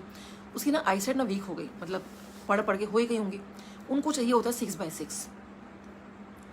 सो उन्होंने कहा कि आपके बेटे का तो आईसाइट जो है कमज़ोर है, इसका तो हम एडमिशन मतलब आगे जो फर्दर जो भी वो है हम लोग नहीं करेंगे। आपको पता है नेवी आर्मी में इन सब में तो शुरू में आई थिंक किसी भी जॉब में आई थिंक आइज़ का होना बिल्कुल हर कोई चाहता है इस बात के लिए, स्पेशली जो इस टाइप के होते हैं नेवी वगैरह। सो वो आया सर से, मेरे हस्बैंड से कहने के लिए कि सर आप एक काम करो, आप ना मेरे बेटे का ना सर्टिफिकेट प्लीज़ वो करवा दो डॉक्टर से कह के। अब मेरे husband he is very honest person, वो कहते हैं कि वो कोई भी हो, चाहे वो कहते हैं चाहे अपना बच्चा हो चाहे कोई भी हो, किसी के लिए भी हो चाहे, वो कहते हैं कि नहीं मतलब ऐसे गलत काम नहीं करने कि भाई आप किसी को स्पेशली आप गवर्नमेंट को गुमराह करो, ऐसा कभी नहीं करना चाहिए, हमें किसी को नहीं करना चाहिए, वैसे कभी भी नहीं करना चाहिए। तो उन्होंने कहा मैं ऐसा सर्टिफिकेट नहीं बना के दूंगा। अब वो बेचारा वो होता है ना हाथ जोड़ने लगा कि सर आप प्लीज़ बच्चे की उसकी बात है, क्योंकि देखो अगर मतलब कोई बनवाना चाहे तो बनवा रही है, तो बहुत तरीके तो होते ही हैं। हस्बैंड ने कहा मैं नहीं करूँगा, और अगर तेरे को हाथ मेरे सामने मत जोड़, अगर तेरे को हाथ जोड़ने हैं ना, ये हमारे गुरुजी हैं, इनके आगे हाथ जोड़, ये चाहेंगे ना तो तेरे बेटे का कुछ भी हो सकता है। सो उसने जो था ऑर्डरली ने गुरुजी के आगे हाथ जोड़े, जबकि वैसे गुरुजी को नहीं जानते थे, या मतलब उन्हें ये पता था कि गुरुजी का स्वरूप लगाए तो जो सर के कोई गुरुजी हैं, मतलब सिर्फ इतना ही उनको सबको पता था। तो हस्बैंड ने बोला कि इनके आगे हाथ जोड़ो, और वो उसने हाथ जोड़े, जो भी उन्होंने प्रार्थना की होगी गुरुजी से, उन्होंने कहा इनको आई में भेज दो, और कुछ आई ड्रॉप्स वगैरह डॉक्टर्स ने कहा कि आई ड्रॉप्स वगैरह डलवाओ और उनसे डेट एक्सटेंड करवा लो कि शायद देखते हैं कि इसकी आइज़ में कुछ फ़र्क पड़ जाए या कुछ दवाइयाँ देके कुछ ठीक हो जाए, ऐसा कुछ करके। आप मानोगे संगत जी अभी 3 दिन हुए थे और उनको फिर बुलाया गया। तो जब बुलाया गया तो आप मानोगे उस बच्चे की जो आई साइट थी वो 6/6 हो गई थी, और वो बच्चा आज नेवी मर्चेंट में ही इज़ एन ऑफिसर। तो सोचिए आप कितना शुक्राना गुरुजी महाराज का कि क्योंकि बच्चों की मेहनत देखते हैं ना, वो परमात्मा बच्चे की मेहनत भी देखते हैं, वो मेहनत भी देखी। और शायद वो जो उस पिता की जो फरियाद थी, वो अरदास थी, शायद वो बहुत सच्ची थी कि उसके बच्चे की आंखें ठीक हो जाए। ये सच्ची हमारे सामने ही चीज़ हुई है। ऐसे ही एक बार क्या हुआ कि वहाँ पर जो थे वहाँ पे एक ऑर्डरली हैं, सो उसकी मम्मी पापा दिखाने आए हॉस्पिटल में। तो वो वैसे ही कहने लगे कि नहीं, उन्होंने कुछ भी नहीं कहा एक्चुअली। उसकी मदर बहुत रो रही थी। वो कहती है पता नहीं वो कमरे में जाकर उनको क्या रोना आया, मतलब रोना क्या है एक्चुअली, गुरुजी को देख के ना वो सच में वो अंदर से ना वो कहते हैं ना वो अश्रु धारा जो होती है वो बहुत उस टाइप की सच में वो निकलने लगती है। मतलब वो प्यार वाली जो होती है वो आप रोक नहीं सकते अपने आप को। वो आंसू ऐसे निकलते हैं, वो इतना वो दिल को सुकून पहुंचाते। तो शायद उनकी मदर को भी ऐसे कुछ हुआ वहाँ पर गुरुजी का स्वरूप देखकर हुआ, या उस टाइम मुझे आई डोंट रिमेम्बर क्या हुआ। सो उन्होंने ना मेरे हस्बैंड ने को पता चला कि उनका ना क्या कहते हैं बहुत साल पहले, इतने साल से वो वहाँ पे काम कर रहा है, उनको मेरे हस्बैंड को भी बात नहीं पता थी। बट जब उनकी मदर रोने लगी, भाई क्या बात हो गई, पूछा गया, तो वो कहने लगी कि नहीं उनका जो एक बेटा है उनका कोई हीरा खो गया है। उन्होंने ऐसा बोला कोई हीरा खो गया है। सो उनका एक बेटा बहुत साल पहले पता नहीं घर से चला गया था, क्या हुआ, तो वो ना ऐसे जैसे होता है ना हाथ जोड़ के भी आप ना, हम एक दूसरे को नहीं बोलते थे जैसे कि प्लीज़ आप हमारे लिए प्रे करना, मतलब कि भाई बच्चा वापस आ जाए घर पे या ये ठीक हो जाए, हम ऐसे तो उन्होंने ऐसे ही बोला कि सर आप प्लीज़ प्रे करना कि हमारा बच्चा घर वापस आ जाए। सो मेरे हस्बैंड ने कहा कि भाई मेरे को मत बोलो, जो वो हम तो हर किसी को ये बोलते हैं, चाहे मैं मेरे पास कोई आ जाता है या मेरे हस्बैंड के पास किसी के पास भी, हमें कुछ मत बोलो, जो बोलना है इनको बोलो। सो उन्होंने गुरुजी का एक छोटा सा स्वरूप उनके पास पड़ा था, उन्होंने उनकी मदर को दे दिया कि आप इनसे बात करो, इनसे बोलो और ये आपकी प्रेयर सुनेंगे। संगत जी आप बिलीव करोगे इतने सालों से वो बच्चा गया हुआ, पता नहीं कहाँ था, 1 हफ्ते के अंदर वो बच्चा वापस आ गया घर पर। सोचिए इतने, मतलब वो आई थिंक मे बी शायद 10 साल के बाद वो बच्चा घर पर वापस, 18 साल का निकला था और उस टाइम वहाँ 28, तो ऑलमोस्ट 10 साल हो गए। सोचिए 10 साल के बाद वो बच्चा घर वापस आ गया, एक गुरुजी का स्वरूप के आगे बस वो माँ ने अरदास लगाई कि उसका बच्चा वापस आ जाए। तो ऐसी एक और वहाँ पे और है, उनके 95 ईयर्स ओल्ड उनकी फादर, और हर बात में मतलब उनको हार्ट का कुछ प्रॉब्लम हो गया। वो भी बेचारे ऑर्डर लिए हैं, तो बहुत ज़्यादा कोई इस तरह से करना नहीं चाहते थे कि बाईपास हो, ये हो गया। देखिए खर्चे गवर्नमेंट भी अगर कोई करवाता है ना, फिर भी खर्चे बहुत हो जाते हैं, बहुत सारी चीज़ों के हो जाते हैं। तो वही था कि हर किसी को भी हमने कहा भी गुरुजी से अरदास लगाओ, और उनके फादर ने शायद एक चाय प्रसाद लिया है और उसके फादर बिल्कुल ठीक हो गए। ऐसे ही एक बार क्या हुआ, एक बंदा आया मेरे हस्बैंड से मदद मांगने के लिए। सो कहता है कि डॉक्टर साहब बेटी की शादी है, अगर कुछ पैसों की आप मदद कर सकते हो क्या। और क्योंकि मेरे हस्बैंड ना थोड़ा फेमस है इस बात के लिए कि वो कुछ बोलते नहीं है, वो मुझे भी अगर गुस्सा करेंगे मैं बोलूँगी वाली बात, तो बट ये सत्संग सुनाना मैं इसलिए बोल रही हूँ, वो मुझे भी मना करते हैं और वो बताते नहीं इनफेक्ट मेरे को, तो किसी और से मुझे पता चल रहा है अलग बात है, वो ऐसे किसी को मदद कर देते हैं, मॉनेटरी हेल्प कर देते हैं। तो बड़े फेमस हैं इस बात के लिए। तो और वैसे भी कोई काम ना हो रहा हो ना, तो हर कोई ये कहता है कि डॉक्टर साहब के पास चले जाओ, कोई काम हो जाएगा, कोई भी हो। सो वो बंदा वहाँ पर आया, मेरे हस्बैंड से कहने लगा सर मेरे को पैसों की ज़रूरत है, मेरे को ना पैसे दे दो, और देखो बेटी की शादी करनी है तो ऑब्वियसली संगत जी बहुत पैसे चाहिए। सो अब हर किसी की लिमिटेशंस होती हैं। तो हस्बैंड ने कहा नहीं ठीक है, मेरे से जो बन पड़ेगा मैं करूँगा, बट अगर तेरे को फिर भी देख तू मेरे आगे जैसे नॉर्मली कोई मदद के लिए आएगा तो ऐसे ही करेगा ना, सर प्लीज़ आप मदद कर दो या मैडम मदद कर दो, ऐसे ही करते ना।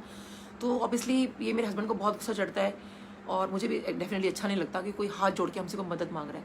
नहीं, क्योंकि देखिए मुझे लगता है कि नहीं, उसको आप पूरा मान सम्मान दो कि कोई मदद मांगने आया तो देखिए आपको कुछ सोच कर आया है, आप पे ट्रस्ट कर आया है, जितनी आपकी मदद हो सकती है आप उसकी ज़रूर करो। तो मेरे हस्बैंड ने भी कहा कि देख तू मेरे आगे हाथ मत जोड़, हाथ जोड़ने तो इनके आगे हाथ जोड़। तो संगत जी आप मानोगे कि उस टाइम तो उसको लगा कि शायद मेरे को ना इन लोगों ने टरका दिया है, शायद मदद ही नहीं करना चाहते ये लोग। सो खैर वो जितनी मदद हस्बैंड ने की सो की, जो मुझे नहीं पता। सो लेकिन जब उन्होंने कहा कि इनके आगे कर और तू मेरी बात मान और तू एक बार अरदास कर तो सही इनके आगे। सो संगत जी वो खैर गुरुजी के आगे अरदास करके चला गया। और शादी के बाद वो आता है, बेटी की शादी करने के बाद इतना खुश, और कहता है सर आपको पता है क्या हुआ?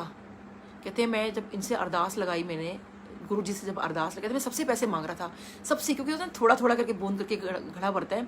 सो वो ना जब गुरु जी से जब उसने अरदास लगाई तो कहते हैं सर आप मानोगे कि उसके गांव से, कहते हैं वो लोग जो होते हैं ना, बड़े बड़े लोग होते हैं गांव में जो होते हैं, कहते हैं वो और बाकी लोग भी, जो उसका पैसा फंसा था कहीं पर उसने कभी दिया होगा कुछ भी है, he got money in lakhs, you know, he spend 18 lakhs, और उसने अपनी बेटी की शादी में कार भी दी।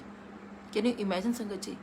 जहाँ वो थोड़े से पैसे के लिए आया था कि उसके थोड़ा थोड़ा शायद हॉस्पिटल में सबसे मांगेगा, सब कुछ करेगा, शायद थोड़ा उसकी बेटी की शादी तो हो जाए, कम से कम वो बारातियों को खाना तो खिला सके, क्योंकि कोई भी पेरेंट्स ही चाहते हैं कि चलो देना करना तो आई डोंट नो जो भी वो होगा, बट जो बाराती लोग आते हैं कम से कम खाना तो खिला पाए ना, ये हर किसी का रहता है। कई बार लड़के वाले भी अच्छे होते हैं तो वो यही कहते हैं भी खाना ठीक से कर देना, होता है ना कई बार, तो खाना तो अच्छा होना चाहिए, तो उसके लिए भी उसके पास पैसे नहीं थे। और सोचिए कहाँ वो 18 lakhs, अब कितने साल हो गए, 18 lakhs कुछ कम नहीं होते, और उसने गाड़ी दी सोचिए अपनी बेटी को। सो वो कहाँ से, उसकी गांव से वो लोग उसको पता नहीं, जो भी खैर गुरुजी की कृपा थी, जब गुरुजी ऐसी कृपा करते हैं ना तो कहाँ कहाँ से गुरुजी सब कुछ आपके लिए इकट्ठा करते हैं। वो एक अरदास है। तो सोचिए जब हम दिन रात उस परमात्मा के आगे अरदास करेंगे, और गुरुजी जैसे कहते थे कि सबका भला करो, सबके लिए अच्छा सोचो, कभी किसी के लिए बुरा मत सोचो। जो गुरुजी की ABC है, डोंट मतलब अब्यूज़ किसी को नहीं करना है, किसी की बैक बाइटिंग नहीं करनी है, किसी को क्रिटिसाइज नहीं करना है, और किसी की मतलब कुछ मतलब ये सब चीज़ें हमें ध्यान रखनी है गुरुजी की, तो भी हम गुरुजी की संगत कहला सकते हैं जब हमारे अंदर ये सब चीज़ें आ जाएं। कई बार गलतियां होती हैं, मैं ये नहीं कहती कि हम लोग वाकई ABC बोलना बहुत ईजी है वैसे, लेकिन देखिए, और लेकिन इतना मुश्किल भी नहीं है। बच्चे के लिए छोटा बच्चा होता है, तुम सिखाते ना ABC सिखाते हैं, कितना मुश्किल लगता है हमें, बच्चे को भी लगता है क्या ABC नहीं आती होती है, बट जब वो सीख जाता है तो कैसे वो इंग्लिश भी बोलना शुरू कर देता है। और एक टाइम ऐसे आता है कि उसकी इंग्लिश के लोग कई बार कहते हैं वाओ क्या इंग्लिश बोल रहा है, होता है ना ये चीज़। और कहाँ उसको एक दिन ABC भी नहीं आ रही होती। तो वही हमारा वक्त है, मुझे ABC है लेकिन अच्छे से सीखे, क्योंकि A के बहुत सारे मीनिंग होते हैं। तो अपने बच्चे को हमेशा हमने अच्छा सिखाया ना। सो जैसे A फॉर एप्पल सिखाते हैं हम लोग ना, और एप्पल में कितने फ़ायदे होते हैं हम साथ साथ ये बताते हैं, तो हमें अच्छी चीज़ें सिखानी है कि A के बहुत सारे मतलब भी हो जाते हैं। सो हम अच्छी चीज़ें सीखी हैं उससे, जो गुरुजी ने हमें चीज़ें सिखाई हैं, जो गुरुजी हमें बोल के गए हैं। गुरुजी ने साथ लंगर जब करवाते थे ना, तो मुझे संगत जी सच बताऊँ मुझे अच्छा नहीं लगता था, क्योंकि मैं उनमें से हूँ जो अपने बच्चों को झूठा नहीं खा सकती, क्योंकि मैं बीइंग एक डेंटल सर्जन, और मेरे को इतनी सफाई पसंद है, खाने में तो स्पेशली इतनी है कि एक बार मेरा कमरा साफ़ हो ना हो, कुछ साफ़ हो ना हो, बट मेरा जो खाना है ना वो उतना हाइजीनिक होता है। मतलब वो खाने के लिए मामले में तो मैं ऐसी हूँ कि अगर जरा भी इसमें कोई हाथ लगा दे, सो मैं वो खाना नहीं खा सकती। अगर किसी ने जरा से ऐसे को टच भी कर दिया बिना हाथ धोए, नॉर्मली कुछ होता है ना ऐसे, कोई किचन में आ गया उसने ऐसे टच कर दिया अगर बिना हैंड वॉश के, बस वो तो गया फिर, मतलब मेरे उसको तो फिर पता नहीं फिर तो मेरा क्या रूप हो जाता है। मतलब मैं वो बर्दाश्त नहीं कर सकती। खाना बहुत नीट एंड क्लीन होना चाहिए आपका, और झूठा तो मतलब ही नहीं खाने का। सो जब गुरुजी के यहाँ पे गए और देखा तो एक थाली के अंदर 4 लोग खा रहे हैं, तो I just looked at the langar prasad and Guruji, और आसपास देख रही हूँ कि लोग खा कैसे रहे हैं, ये मतलब ऐसे कैसे कोई खा सकता है। और संगत जी, मानोगे कितने टाइम तक मैं क्या करती थी, सोचिए गुरुजी सामने बैठे, बट गुरुजी को पता था, वो गुरुजी ने कहते ना हर कलयुग के इंसान को, हर इंसान को गुरुजी ने अपने हिसाब से जोड़ा है। सो वो गुरुजी ने सामने बैठे हुए, तब मैं ये हरकत करती थी। सोचिए मैं हरकत बोलूँगी, माफ़ी करना गुरुजी, बट मैं ऐसा किया करती थी। मैंने संगत जी अपनी 2 चपाती प्रसाद उठाई, उसके ऊपर सब्जी डाली, ठीक है, और वो लेके खा ली। और वो स्पून होता था, अगर जैसे हलवा प्रसाद है या कुछ स्पून से हमें खाना है, तो सबसे पहले मैंने लेके खा लिया। मेरा झूठा कोई खा ले, मैं किसी का झूठा नहीं खाऊंगी। तो ये मैं करती थी, और सबसे पहले उठ के चली जाती थी। तो सोचिए पहले नॉर्मली ऐसा होता था कि जिसने लंगर कर लिया वो जा सकता था। मुझे लगता था कोई मुझे झूठा खाने के लिए ना कहते, फटाफट खा कर निकलो। आई थिंक 2 बार के बाद ही ये अनाउंसमेंट हो गई कि जब तक लंगर प्रसाद नहीं होगा तब तक कोई उठेगा नहीं। तो मैं ना गुरुजी की तरफ देख रही हूँ, जैसे गुरुजी ने मेरे को देखकर ही ना शायद ये रिस्ट्रिक्शन लगाई है कि जब तक लंगर प्रसाद नहीं होगा। और मैं ना फटाफट कोशिश करती थी कि मैं फटाफट ना 2 चपाती प्रसाद लूँ, उस पर जो सब्जी होती थी वो डालूँ, और जो भी मीठा है वो फटाफट खा लूँ, और कि मुझे झूठा नहीं खाना किसी का। बट संगत जी धीरे धीरे धीरे धीरे वो शायद मेरे परमात्मा ने मुझे इतना, वो मेरा कोई अहंकार या ईगो नहीं थी, बट जब मैं नहीं खा सकती किसी का झूठा तो नहीं खा सकती, बट एक वक्त ऐसा आया कि, और मेरी ना कोशिश ये रहती थी कि मैं फटाफट जाके, जैसे लंगर प्रसाद का अनाउंसमेंट होती थी ना कि लंगर प्रसाद लगने वाला है, मेरी कोशिश रहती थी कि फटाफट से हम चारों की चारों बस हों एटलीस्ट, और किसी के साथ हमारा लंगर शेयरिंग ना हो ऐसे करके।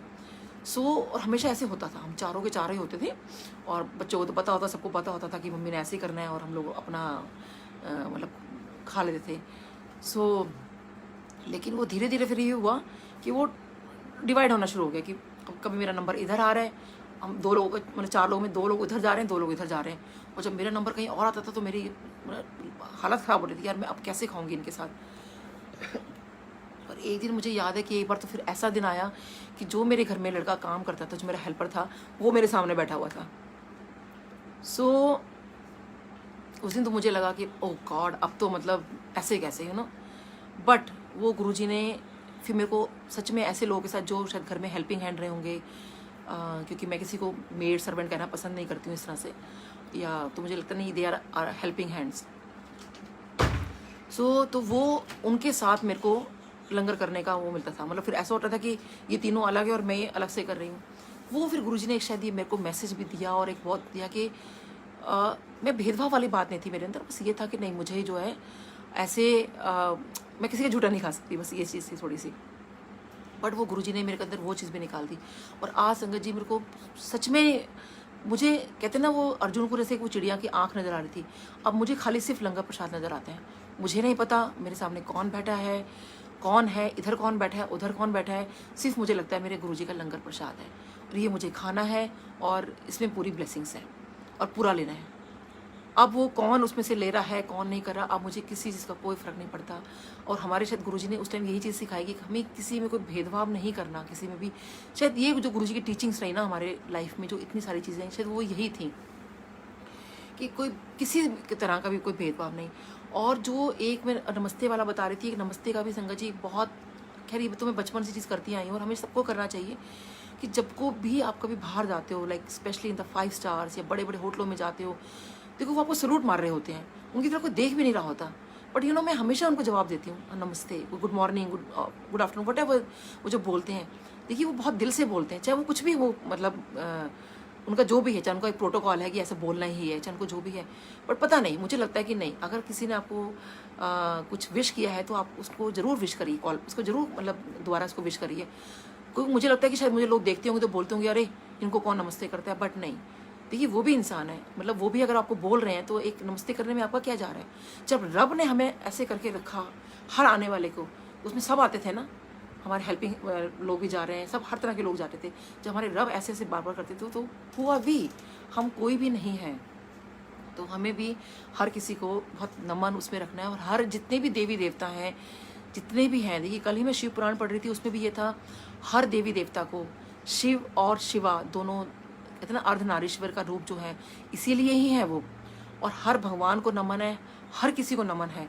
इसीलिए गुरुजी ने भी गणेश जी को सबसे पहले, ऑल दो दे आर सेम, एक ही लाइट है, एक ही सब कुछ है, बट स्टिल अगर आपके सामने कोई भी मूर्ति पड़ जाती है, नॉट मूर्ति, वो तो उनका अपना एक स्वरूप है भगवान का, सो जो भी होता है देखिए सबको नमन करिए। आप मानोगे संगत जी, जब मैं छोटी थी ना, मेरी मम्मी ने ना हमें बचपन में एक बड़ा अच्छा कर रखा था।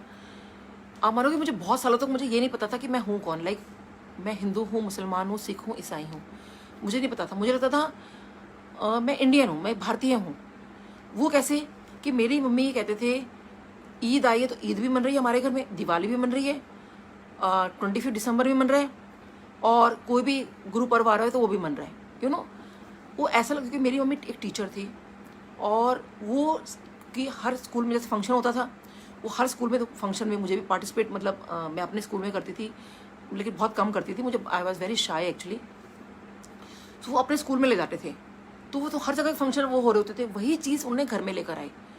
तो वो जो इंटीग्रिटी वाली बात थी कि हम सब भारतीय हैं, तो वो जो चीज़ थी ना मेरे अंदर रही। और मानो कि बहुत सालों तक मुझे नहीं पता था। मुझे जब पता चला, अच्छा मैं हिंदू फैमिली से बिलोंग करती हूँ, मुझे बहुत अटपटा लगा था ये बात कि ऐसे कैसे, वो क्यों नहीं है हमारे, हम ऐसे क्यों। मैं कोशिश अभी भी यही करती हूँ कि मैं वो सब चीज़ें ना लेकर आऊँ, बट ठीक है, अब जैसे कल्चर चल रहा है, लेकिन हम लोग और गुरुजी के भी आगे, गुरुजी ने हमें ये सिखाया कि वहाँ पे सब सेम है, कोई भी वहाँ पे इस तरह का कोई भी डिवीज़न वहाँ नहीं हो रहा था, कोई डिस्क्रिमिनेशन नहीं है, कोई कुछ नहीं है। तो आई थिंक हमें भी एक वो एज एन इंडियन सोच के चलना चाहिए कि हम जो भारतीय हैं हमें उस हिसाब से काम करना चाहिए, और उसके साथ साथ सबसे अच्छा हमें इंसान बनना चाहिए कि अगर हम इंसान अगर अच्छे हैं ना, तो आई थिंक जैसे गुरुजी ने वही बात आ जाती है, मन चंगा ते सब चंगा। वो क्यों कहा था?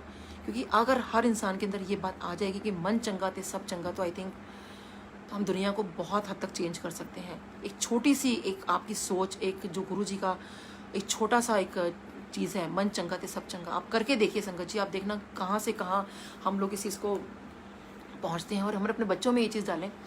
सो ऐसे ही गुरुजी का के टाइम का मैं छोटा सा बताती हूँ। और क्योंकि कई बार जब मैं ऐसे बोलने लगती हूँ ना, तो मुझे लगता है कि ये प्रवचन तो नहीं हो गए मेरे स्टार्ट, क्योंकि जब गुरुजी ने प्रवचन नहीं दिए, बट मुझे फिर भी ये लगता है कि नहीं, जो टीचिंग्स हैं गुरुजी की वो कैसे बताएं, क्योंकि कहीं ना कहीं लोग कैसे जुड़ेंगे या कैसे क्या करेंगे। सो आई थिंक शायद वही चीज़ हो जाती है। सो गुरुजी का देखिए, गुरुजी जानी जान है, वो सब जानते हैं, ये बात मैं हमेशा शेयर करती हूँ। और एक बार और छोटा सा दोबारा शेयर करती हूँ कि एक बार जब मैं गुरुजी के साथ बैठी थी on the right hand side, and the Mehbooba Mufti she was sitting on the left hand side, and she was having her langar. So मैं लंगर की वेट कर रही थी, तो मैंने गुरुजी ने उनको बोला, महबूबा मुफ्ती जी को, कि चल 2 चपाती प्रसाद और खा ले तो कोई सीएम बना दूंगा। And I was looking at Guruji, Guruji 2 चपाती प्रसाद से सीएम कैसे बना दोगे? और मैं गुरुजी को देखे जा रही हूँ, सोचती जा रही हूँ, सीएम कैसे, 2 चपाती प्रसाद में सीएम कैसे बन सकते हैं? और उसके बाद खैर उनकी जब टर्न, मतलब उन्होंने लंगर प्रसाद किया, और जब उनकी टर्न माथा टेकने की आई, सो उन्होंने जो भी अपनी लैंग्वेज में उनको बोला होगा, सलाम किया होगा, गुरुजी ने उनको रिटर्न में बोला वालेकुम सलाम आंटी। सो मैंने जैसे ही गुरुजी को देखा, गुरुजी ऐसे करके बोल रहे हैं वालेकुम सलाम आंटी, और संगत जी मैं तो गुरुजी पे पूरा टोटली वो फिदा जैसे कहते हैं ना, गुरुजी इतने प्यारे लग रहे थे। मैं कह रही हूँ गुरुजी कितने क्यूट लग रहे हो ना, ये बात बोलती है वो वालेकुम सलाम आंटी, वालेकुम सलाम आंटी। मैं संगत जी मेरे दिमाग में बस ये मतलब बार बार ये ना दिमाग में वो शब्द गुरुजी के गूंज रहे थे। फिर जब मैंने माथा टेका तो ऑब्वियसली गुरुजी ने मुझे कुछ नहीं कहा ऐसा, तो मेरे मन में बस वही आ रहा था, लेकिन गुरुजी मुझे क्यों बोलेंगे, मैं मतलब वो तो मुस्लिम है इसलिए बोल दिया होगा। बट संगत जी मैं घर चली गई, उसके बाद मेरा दिमाग में ना वो जो गुरुजी का वो रूप और बोलने का तरीका, वो अदब, वैसे ही इनका जो होता है, बड़े अदब से जैसे वो बोलते हैं, वो तरीका कुछ अलग ही होता है। तो सोचिए गुरुजी का क्या वो लहजा और वो तरीका रहा होगा बोलने का। सो मैं अपना घर आ गई, पूरे हफ्ते में यही सोचते रही कि वाह गुरुजी कितने प्यारे लग रहे थे ना, आप कितने क्यूट लग रहे थे ना, वालेकुम सलाम आंटी, वालेकुम सलाम आंटी। मैं पूरा हफ्ता ना बस गुरुजी पे पूरा वो हैंगओवर मेरा ख़त्म ही नहीं हो रहा था। सो जब मैं नेक्स्ट वीक गुरुजी के पास गई, और जैसे मैंने माथा टेका और गुरुजी मुझे कहते हैं वालेकुम सलाम आंटी, मतलब सोचिए मतलब पूरा वही अदब से पूरा हाथ उठा के ऐसे करके वालेकुम सलाम आंटी। सो ये है हमारे गुरुजी, जाने जान को सब कुछ पता है कि उस दिन नहीं बोला उन्होंने, एक हफ्ते के बाद, जबकि ये बात मैंने किसी को बताई नहीं, क्योंकि बताने वाली क्या बात थी कि गुरुजी ने मुझे ये नहीं बोला, ठीक है, वो तो जो बोल रहे थे वो तो सभी सुन रहे थे। सो ऐसे गुरुजी ने बोला, क्योंकि वो सब जानते थे, उनको सब पता होता था किसके मन में क्या कैसा चल रहा है। ऐसे ही एक बार हस्बैंड के बहुत ज़्यादा पेट में दर्द हो रहा था, उनको डायग्नोसिस नहीं मिल पा रहा था ठीक से, बहुत उनकी हालत ख़राब। तो मैंने कहा भी ये काम करो, आज ना आप गुरुजी को बता देना कि आपके ना पेट में बड़ा दर्द रहता है। तो हस्बैंड ने कहा कि नीलम बड़ा अजीब लगेगा कि मैं खुद डॉक्टर हूँ और गुरुजी से पूछूंगा कि इलाज गुरुजी से पूछूं। तो मैंने कहा नहीं कोई बात नहीं, डायग्नोसिस भी नहीं मिल पा रहा है, और गुरुजी को बता दो कि आपके पेट में इतना दर्द है।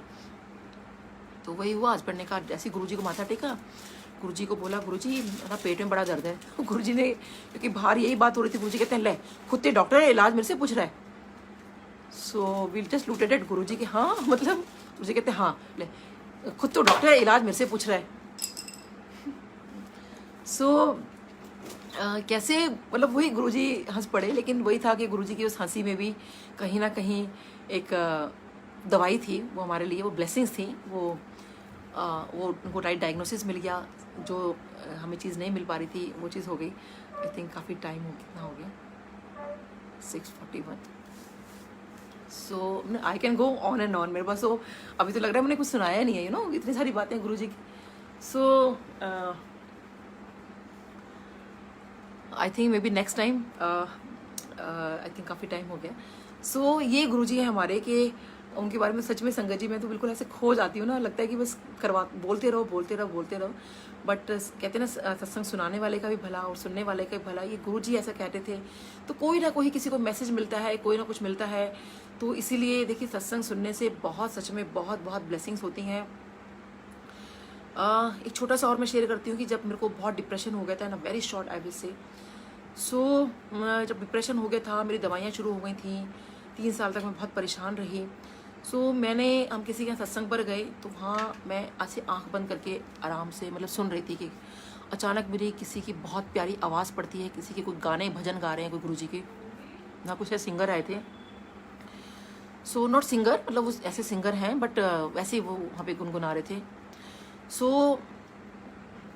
मेरी जब दवाइयाँ शुरू हो गई थी और मुझे मेट्रो में जाने में, प्लेन में चढ़ने में बहुत डर लगता था। और मुझे लगता था जब मैं मेट्रो में बैठी होती थी कि मेरा अगला स्टेशन कब आएगा, क्योंकि मैं बहुत डरती थी किसी उसमें बैठने में।